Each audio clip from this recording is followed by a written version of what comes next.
Would you want to work from home forever?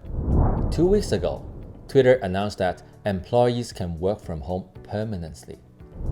Last week, Shopify declared that office centricity is over, as the company moves to a permanent remote work model for most employees. On the other hand, Apple thinks differently. Apple is pushing employees to return to the office in phases starting in early June. What would you say is the number one success factor of a company? Any company, any size. It is the company culture. A billion-dollar company, culture.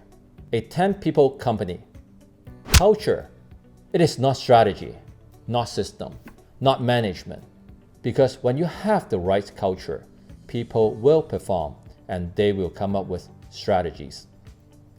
Product can be built in a matter of few months. Culture needs to be built over a long period of time. In fact, when you look at the world's most successful technology giants, Apple, Google, Facebook, Amazon, Microsoft, they have the best technology in the world. Yet, they spend billions of dollars building huge campuses for their employees. Google is famous for its workplace design that encourages collaboration, casual conversations that spark ideas and innovations. Remote work is fundamentally changing a company's culture. Is it going to work?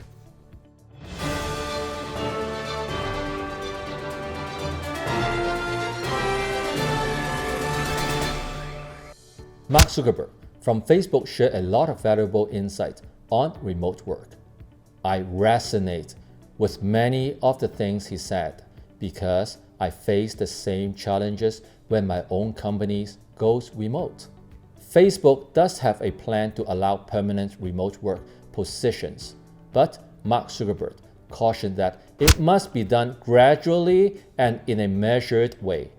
It definitely won't be a flip a switch, let's all go remote approach. It took them a long time to build the company culture, so they cannot carelessly destroy it. Maybe it will take a long decade for half of their employees to go remote, but it is not a target that they are trying to hit at all. At this point, they are just trying things out in a measured way. Let me share 5 key points in Mark's speech with you. Number 1, remote work versus flexibility. When we talk about remote work, it means working from home permanently. It is very different from flexibility. Many people are looking for a flexible style where you work 50% from home and 50% in the office. It may be very desirable personal lifestyle, but it is definitely not to a company's best interest to support such a flexible style. How do we make the offices effective and full of energy if a lot of people who have desks and aren't around? You don't know who is going to show up when.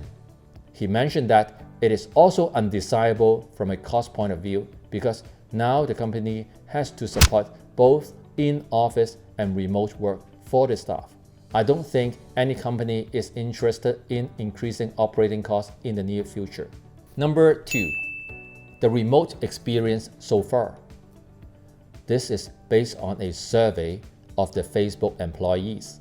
People think that their productivity is higher, but they have a lower feeling of alignment, less ability to build social bonds, connections, and culture. It is harder to have group creativity, whiteboarding, and free-flowing conversations. Some people think that it is very hard to maintain work-life balance. And, of course, some people just want to see other people in person as soon as possible. I think we also need to be very careful on how we interpret the remote work experience during this time. Remote work may be working fine now because we are counting on bonding and culture that we built before the pandemic. A higher productivity can also be misleading because people can't go outside. They are stuck at home, so they have more time to work. Many people are also feeling insecure about their jobs, so they feel the pressure to work harder and produce more results. Whether all these will be sustainable over a long period of time is still a big question mark at this point. Number 3. Numbers from the survey. 20% said they are extremely or very interested in full-time remote work. More than 50% really want to get back to the office as soon as possible. But the offices can only be operating at 25% capacity due to social distancing. So the challenge is actually how to satisfy all the people who want to get back. Number 4, the remote work challenges. The biggest challenge with remote work is creativity and culture. The existing tools like messaging and video conferencing are very transactional, like communicating on who gets what done or doing a presentation. The tools are not good for building bonds, sharing ideas, brainstorming, and product innovations. Over the coming years, Facebook will have to develop new tools to address these issues. He also brought up a lot of open questions that they can't answer right now. How do we encourage creativity and maintain our culture when we are seeing each other less? What is the best way to make sure everyone has equal opportunities for career advancement and feels equally connected to the work, whether they are remote or not? How can we design greater career ladders for ambitious people who would normally thrive in the office environment? What about new college graduates who need more training? You see, remote work is not simple at all. Facebook will start by focusing on remote hiring for experienced engineers within a 4-hour drive to an engineering office. For existing employees, they can apply to be permanent remote workers if they are experienced senior level engineers and have a very strong recent performance reviews. These criteria make a lot of sense to me. When my company had to go remote, it was really as simple as unplug everything and go home. We can answer our office phone through a cell phone app, and we have always been paperless and digital signing for everything. So technology-wise, we have no problem at all. The very strong self-motivated A players in a team are also fine, but the junior people and people who haven't had excellent performance yet are really suffering. They seem to be lost and unmotivated. And yes, building bonds, sharing ideas, striving to do a better together as a team are obvious challenges. I think business is a team sport. If you just want to have a bunch of lone wolves producing results on their own without any team spirit, then your company can only go so far.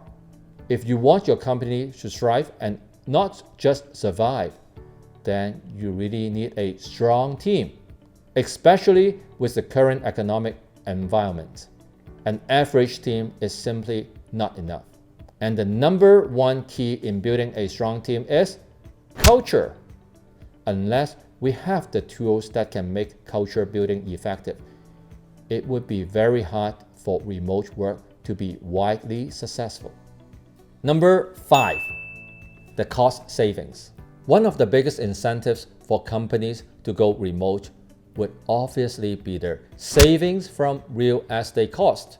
But surprisingly, based on Mark's conversation with remote companies, in general, the savings aren't as much as they would expect.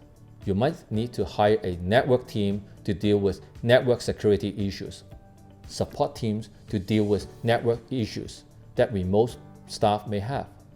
In general, you might need to hire more people remotely to get the same job done because it is not done as effectively. I would say we are at a very early stage of testing remote work.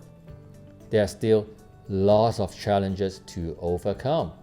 And I'm not sure if human interactions could or should ever be replaced. The number of remote workers will probably increase over time, but I really don't foresee the office towers becoming empty in downtown Toronto, and that no one would want to live in downtown anymore. I share my opinions and news every single week. If you want to stay on top of the market, make sure you subscribe to my channel and hit the bell now.